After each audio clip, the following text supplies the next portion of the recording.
Muito boa noite. Olá a todo mundo que esteja agora, nesse momento, assistindo essa aula com a gente, seja no Spotify, seja no YouTube. A gente está muito feliz de estar aqui. Essa é a aula 15 do ciclo de estudos do Livro dos Espíritos. A gente vai falar da Lei de Justiça, Amor e Caridade e da Perfeição Moral, o final da parte 3 dessa obra que a gente está estudando. Antes da gente dar início ao nosso estudo, quero chamar então a Moira para conduzir a nossa prece inicial. Saravá a todas e todos que acompanham essa aula. Hoje a gente pensou em fazer uma oração ao Pai Xangô, já que vamos falar sobre a lei de justiça, amor e caridade.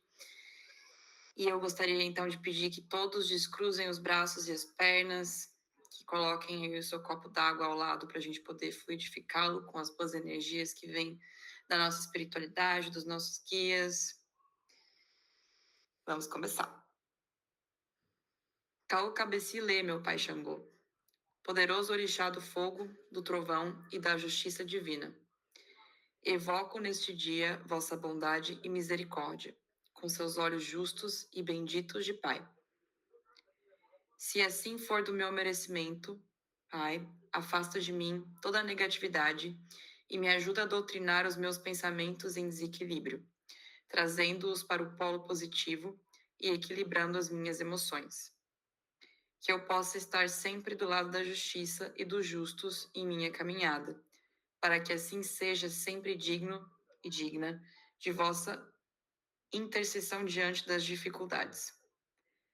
Proteja-me, Senhor do fogo, para que meu ser seja a própria vida de seu amor e de sua justiça. Que assim seja, Caô Cabecile Xangô. Caô Cabecile, meu pai. Calcabecilê. Então tá, gente, vamos lá. Muito obrigada, Moira. Espero que todo mundo esteja bem pra gente começar aqui. Porque a gente vai falar, né, obviamente, desse conceito de justiça, amor e caridade, que é a última lei e que está a mais importante de todas que estão nesse conjunto chamado leis divinas ou naturais. Lembrando que a lei divina natural é a lei de Deus e ela é impressa na nossa consciência. Então, o que se diz é que todos nós, seres criados por Deus, a gente vem com as leis divinas ali nos acompanhando e com essa capacidade de usar o nosso discernimento e entender como aplicar essas leis. E a lei de justiça e amor e caridade, ela vem como o grande guarda-chuva de tudo. Porque se diz que com o senso de justiça, o exercício do amor e a aplicação da caridade é o que vai tornar todas nós, mulheres, homens, pessoas, as pessoas que praticam o bem, ou seja, que cumprem a vontade de Deus nessa existência. A justiça, nesse conceito aqui dessa lei, significa reconhecer e respeitar o direito de todas as pessoas. Reconhecer e respeitar que todo mundo é filho de Deus, todos nós nascemos nessa existência para amarmos e sermos amados, e que a gente precisa fazer ao outro aquilo que a gente espera que façam por nós. Então, inclusive está na Bíblia, eu trouxe aqui a citação, Mateus capítulo 7, versículo 12. Tudo quanto, pois, quereis que os homens vos façam, assim fazei-os vós também a eles. E é engraçado porque é um ditadinho que a gente aprende desde criança, né? Acho que todo mundo aqui escutou isso um dia na escola, ou um dia em casa. Mas é um ditadinho que vem de Jesus, no final das contas. Que é exatamente esse senso de que a gente precisa tratar o outro da mesma forma que a gente é tratado e querer sempre que as pessoas tenham aquilo que é justo a elas, que é de direito a elas. Isso, acompanhado do amor, amplifica tudo, porque o amor é a lei universal que une as criaturas. Então, junto dessa citação de fazer ao outro o que a gente gostaria que a gente fizesse, vem aquilo que Jesus trouxe de maneira mais impactante, né? Dentro de todas as milhões de coisas que ele falou, a mais importante foi um novo mandamento, porque a gente sabe que, sei lá, no Velho Testamento fala dos 10 mandamentos, né? Que seriam um código de conduta e tudo mais. Jesus, quando veio ali como a segunda revelação, né? Ele falou que o novo mandamento que ele nos dá é que vos ameis uns aos outros, assim como eu vos amei a vós, que também vós uns aos outros vos amei. Então, parece um pouco difícil, mas uma paráfrase um pouco mais simplificada disso, e que ele dizia muito amar a Deus acima de todas as coisas e ao próximo como a si mesmo. Então, o que a gente tira disso tudo é que o amor é o elemento mais forte que une todas essas noções de como construir uma vida de bem, que é amar a Deus, né? Amar as entidades, amar os nossos guias, mas também amar a nós mesmos como seres, entes criados por Deus, filhos de Deus, e também aos nossos próximos, aos nossos irmãos. Todos os nossos irmãos, independente de quem sejam. E aí, por fim, vem a caridade, o elemento da caridade, que é nada mais, nada menos do que o amor em movimento. E a caridade é a benevolência, é a gente fazer o bem ao próximo, é a gente ser indulgente, é perdoar. Então, inclusive, dizem que a caridade, o perdão, é a forma mais difícil, desafiadora, mas importante de caridade. Que é exatamente amar a pessoa que nos fez mal, possivelmente, né? E então também na Bíblia o que se diz sobre caridade, principalmente é quando deres esmola, não saiba a tua mão esquerda o que faz a mão direita. Ou seja, a caridade só é caridade de verdade se feita de maneira genuína e se feita de maneira desinteressada, sem necessidade de que as pessoas saibam o que você fez ou por que você fez, e sem necessidade, inclusive, de se ter um porquê, né? É o amor desinteressado, puro, que tem como único objetivo fazer o bem ao próximo. Então, essas três virtudes, a virtude da justiça, a virtude do amor e a virtude da caridade, elas são um conjunto que não se separam. Não existe justiça sem amor e caridade. O amor sem justiça, ele é cego, né? Ele não de fato faz o bem. Porque imagina, eu faço um ato por uma pessoa que eu digo que eu amo, mas esse ato, ele prejudica outras pessoas. Por exemplo, eu protejo uma pessoa que cometeu um crime. E esse amor, por mais que seja amor e que eu de fato amo essa pessoa, ele vai de encontro com o conceito de justiça. Então já não é o amor que está aqui previsto na lei divina. E por fim, a caridade é isso. Se ela não for conectada à justiça e ao amor, ela não é a caridade verdadeira, porque ela não é desinteressada e ela não tem como objetivo final fazer o bem ao próximo. Então, por isso que esse conceito ele não se dissocia nessa ideia das leis divinas.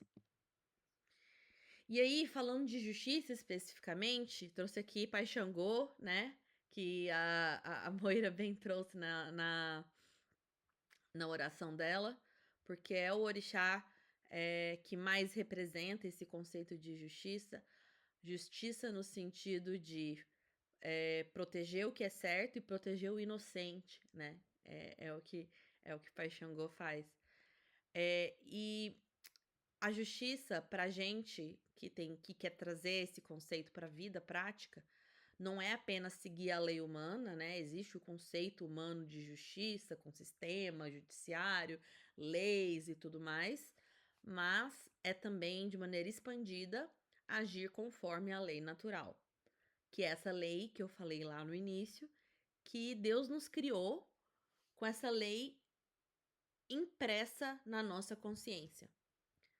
Deus nos criou com esse discernimento que, obviamente, se apura a cada encarnação, a cada passo à frente que a gente dá na nossa caminhada de progresso, mas está ali.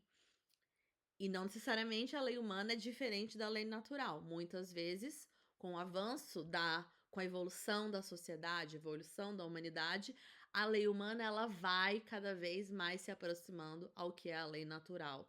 Isso é um sinal da evolução dos mundos. Mas a gente também tem que entender que é isso, nem sempre a lei natural ela alcançou já a lei humana. E a gente tem que saber que existem essas duas dimensões nessa nossa busca da prática do bem. E a justiça, na prática, então, nada mais é, eu falei ali no outro slide, mas repetindo, respeitar o próximo em suas necessidades, opiniões e, acima de tudo, na sua dignidade. Então, a existência digna é o mínimo que todo ser humano precisa para viver uma vida.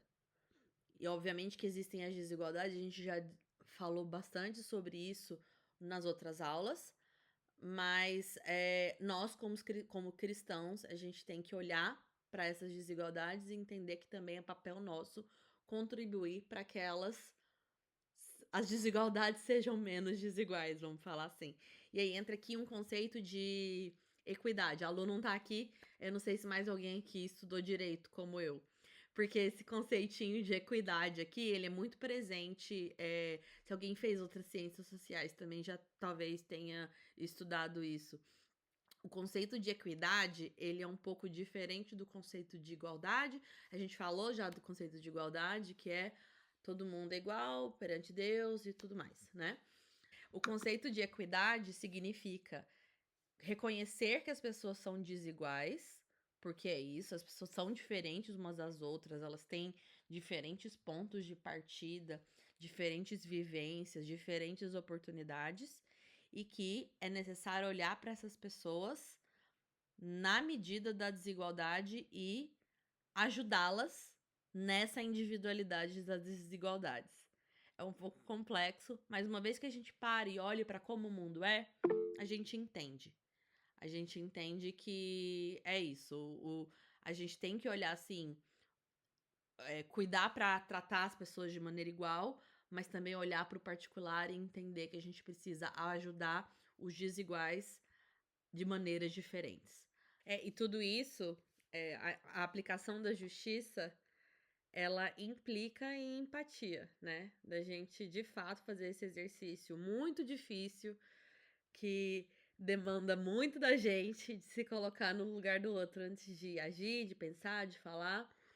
E que não é pra ser fácil mesmo, né, gente? Porque se fosse fácil, a gente que nem precisava encarnar. E que, de fato, no final do dia, para aplicar a justiça, não é ser duro, não é ser frio, por exemplo. Não, é praticar a compreensão, a empatia e o auxílio, o acolhimento. Isso implica em justiça. E aí, seguindo para o amor e a caridade, então, que a justiça é esse cumprimento da lei, né? O cumprimento da lei divina. É a gente, de fato, fazer com que as pessoas elas sejam tratadas com dignidade. E eu falei ali atrás que isso não pode acontecer sem o amor e a caridade. Não pode. São os temperos, né, que salgam a vida aqui, o amor e a caridade. Então, que o amor, a gente vê. O amor é um sentimento, canta-se muito sobre o amor, escreve-se muita poesia, mas para além de tudo isso, do sentimento, o amor é essa escolha. O amor é uma escolha de conviver e de cuidar. Então não é só sentir, não é só simplesmente, eu sinto porque é assim que acontece, né? Eu não paro. Não. Muitas vezes o amor precisa ser uma escolha diária e também faz parte do nosso processo de desenvolvimento e de progresso espiritual. E quando a gente fala de caridade, isso é muito interessante, porque isso é uma coisa que eu aprendi em casa, gente, com a minha mãe. A gente pensa em caridade, a gente pensa em trabalho assistencial, eu ir lá e dar uma esmola para alguém, ou fazer uma sopa. É isso, com certeza. Com certeza, isso te torna uma pessoa caridosa se você tem a prática de ajudar as pessoas, principalmente as pessoas que precisam muito de ajuda. Mas a caridade também é cada ato de bondade que nos é dada a oportunidade de praticar todos os dias. Então, que aí, ó, isso, tão importante quanto a caridade com os mais necessitados, é a caridade com o próximo mais próximo. Então, meu pai dizia que família é um saco de gato. Você pega um monte. O que que acontece quando você pega um monte de gato? Sou contra a crueldade com animais, tá bom? Mas imagina, hipoteticamente, que você coloca um monte de gato dentro de um saco. Vai virar um furdunço ali, né? Mas a família é para ser isso, é para ser desafiador, porque é ali naquele cerne em que você precisa praticar a maior caridade de todas, que é o amor apesar da discordância, apesar das diferenças, apesar de tudo que torna a convivência familiar mais difícil. Sua mãe é muito chata? Seja caridosa com ela também às vezes. Seu filho dá muita dor de cabeça? Seja caridosa ou caridoso com ele também. E essas são o tipo de oportunidade que a encarnação nos dá também, de ser caridoso com o nosso próximo mais próximo. E também de praticar muita indulgência, né?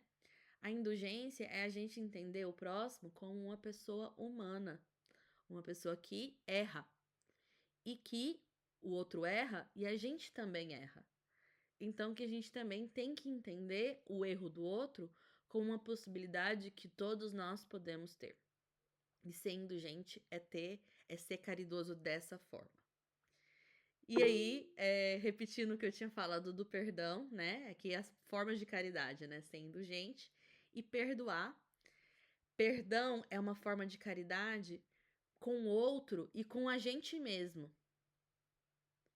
Porque perdoar é libertar-se do peso da ofensa.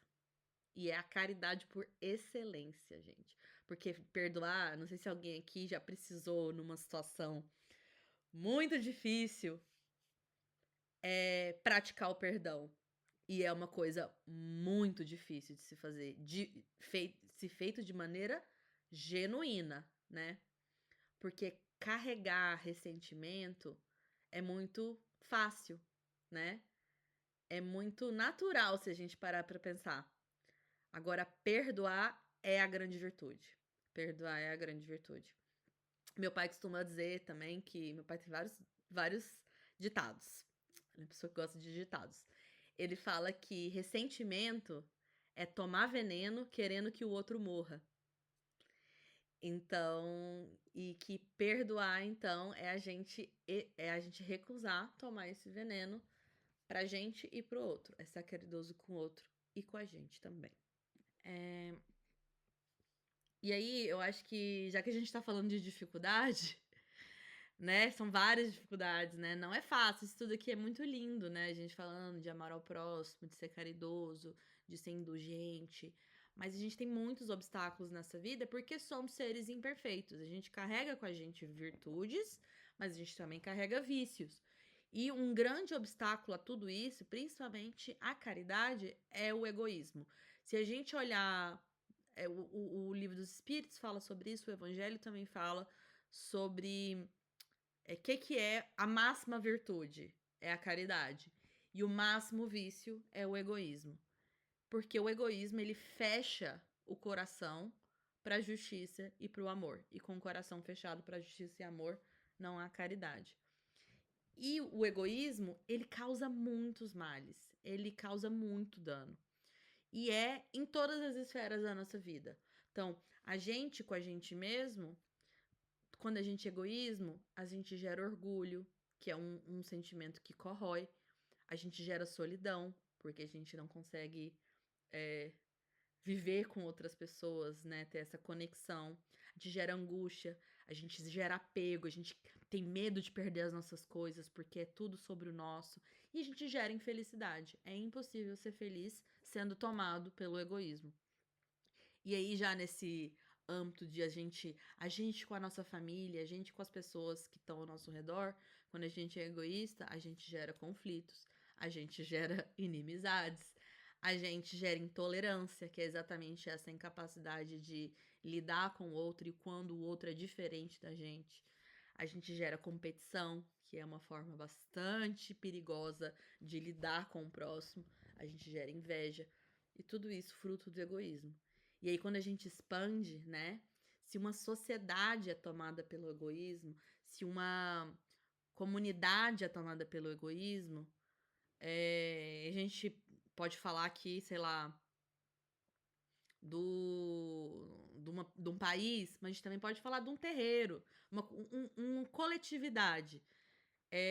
A gente gera desigualdade, a gente gera exclusão, a gente gera corrupção, guerras, violência, exploração. Isso tudo, gente, é para demonstrar o quanto o egoísmo é a raiz de tudo que a gente não procura ser nessa existência. Em como é impossível a gente nessa existência, considerando que a gente nós somos seres imperfeitos e que a gente erra todos os dias. Não tem como dizer que, acordei hoje, eu decidi não ser egoísta, estou livre desse vício. Provavelmente não. Porém, essa é a luta diária. É a gente se desprender das armadilhas do ego. Combater o egoísmo é o passo essencial para o progresso espiritual. Não sabe por onde começar? Comece por aqui. É basicamente isso. E aí eu trouxe a citação de Marcos, né? Que é: pois que aproveita o homem ganhar o mundo inteiro se perder a sua alma. Então, que adianta você querer tudo para si, tudo de bom, de melhor, ter sei lá, mais dinheiro e ter mais coisas e realizar todos os seus sonhos em detrimento de não ser uma boa pessoa, em detrimento de não ser caridoso, de ser uma pessoa egoísta. E esse é o grande desafio.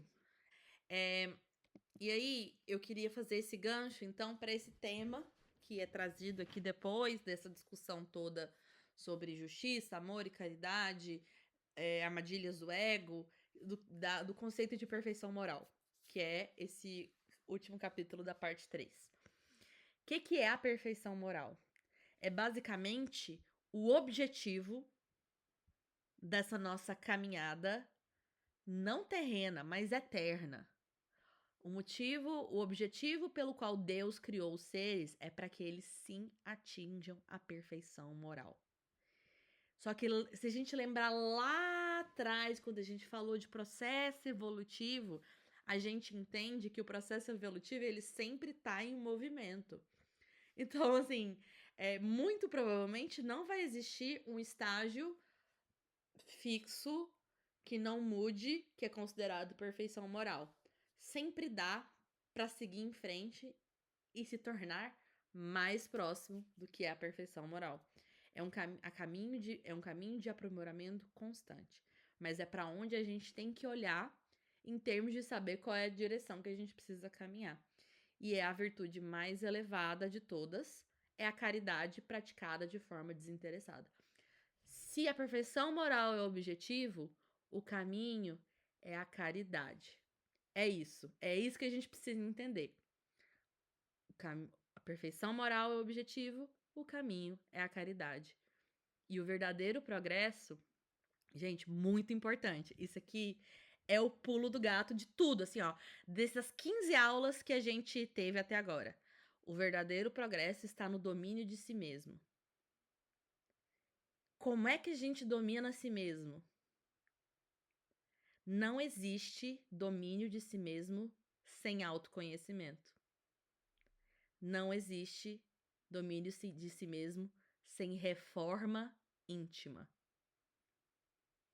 É isso. Esse é o grande conceito. É o conceito-chave. Você precisa saber quem você é, saber seus defeitos, suas qualidades, suas tendências, suas virtudes, para você saber como se melhorar, como andar no caminho da caridade e como se tornar mais perfeito. É isso. Essa é a fórmula, gente. É basicamente a fórmula. E se a gente quer olhar para quem é o nosso isso aqui falando do cristianismo, tá, gente? O maior exemplo da perfeição moral que pisou na terra, né? Porque existem vários aí que nem pisaram na terra, mas que pisou na terra é Jesus Cristo, porque ele viveu plenamente a lei do amor, justiça e caridade. Então, esse é o motivo pelo qual ele é o grande exemplo. Ele é o exemplo que arrastou. Obviamente que existiram outras figuras críticas que também arrastaram, mas esse é o motivo, é para onde a gente olha em termos de modelo. E aí existe esse conceito do que é a pessoa de bem, né? Quem que é a pessoa de bem? Que não é a pessoa perfeita. Isso são conceitos diferentes. A pessoa de bem é a pessoa que trilha o caminho da caridade. É a pessoa que vive em conformidade com as leis divinas que estão aqui na nossa consciência, que Deus nos criou com essas leis na cabeça. Busca justiça em todos os atos. É uma pessoa que quer ser uma pessoa justa. Age de maneira humilde, tolerante, com amor ao próximo.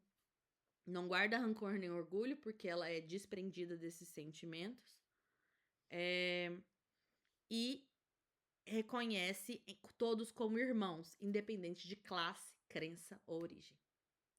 Isso tudo resume o conceito de caridade, que é tudo isso que a gente explicou até então. E explica aquilo que eu falei, que o caminho é a caridade rumo à perfeição moral. E alguém levantou a mão? Eliane levantou a mão. É só uma observação. Vocês já observaram que as pessoas super espirituadas, elas têm a fala bem calma? Muitas vezes. Não precisa falar alto, né? Né? Vocês já repararam? Não sei se todos aqui já participaram de palestras espíritas, que o orador, ele sempre tem aquela voz assim, um tom bem gostoso, até que Sereno. se você se deixa levar por aquilo, por aquele tom de voz, você dorme, porque é uma voz bem suave. Eu acho não, tenho certeza que é porque eles entenderam tudo isso que você acabou de ler, Carol, tudo isso que você acabou de falar. Eles entenderam, eles compreenderam isso. Que é isso, a gente tem que pacificar, né? Dentro da gente, inclusive, principalmente. E aí, então, Carol, eu também tenho esse problema. Eu falo muito alto, mas acho que é porque eu sou um pouco surda. Então, eu tenho uma questão aí também. E aí, aquilo tudo que eu tava falando de reforma íntima é importante, por quê? Porque sem a reforma íntima a gente não combate o desafio interior. Os nossos milhões de desafios interiores, que todos nós sabemos que temos. Cada um aqui vai carregar más inclinações a vencer. E ninguém aqui nasce sem a capacidade de vencer essas más inclinações. Porque a justiça divina nos dá essa capacidade. E é uma coisa que a gente falou sobre lei do progresso. Muitas vezes a gente vai se esforçar muito e não vai suceder de forma completa. Mas o esforço é válido e o esforço é recompensado e o esforço é validado. E que o maior inimigo, mesmo que a gente enxergue vários ali de fora, ele tá dentro de nós e são exatamente o egoísmo e o orgulho. E o orgulho, ele é uma consequência do egoísmo. A gente já falou sobre isso. Boa. E aí, então, já que a gente tá falando de reforma íntima, né? Como é que se faz a reforma íntima? É esse exame interno de como a gente se sente, como a gente pensa, como a gente age. E fazer a pergunta que a gente trouxe lá no início da aula. Será que eu fiz aos outros o que eu gostaria que fizessem por mim? Será que eu tô seguindo essa lei de justiça, de amor e de caridade todos os dias, nos meus pensamentos, nas minhas falas, nas minhas ações? E esse autoexame sincero é o único caminho de se alcançar a reforma íntima. E aí eu trouxe uma frase, e assim, tá escrito verdadeiro espírita aqui, porque eu peguei ipsis literis, né? Eu copiei ela do livro dos espíritos. Mas não vamos se apegar a esse conceito de verdadeiro espírita, não, né? Vamos pegar. Você conhece a verdadeira pessoa que quer se melhorar por dois aspectos. Isso é um mantra. Pela sua transformação moral, ou seja, o quanto ela faz para se melhorar, e pelos esforços que emprega para domar suas más inclinações. O esforço que você faz, não o sucesso, mas o esforço que você faz para fazer melhor do que você tende a fazer. A gente sabe que a gente tem uma tendência a um certo vício, a uma certa atitude, mas eu conscientemente, pelo meu exame de reforma íntima, sei que é uma tendência e eu vou lutar contra essa tendência. E nisso tá a virtude. Vamos bem no limite aqui, gente. Foi uma aula densa, né? Porque acho que a gente falou disso, desse tema super importante, que é reforma íntima, que é onde a gente vai desembocar. Muito obrigada a todo mundo que acompanha a gente até aqui. Espero que tenham gostado. Vamos terminar pra gente dar continuidade internamente e até a próxima.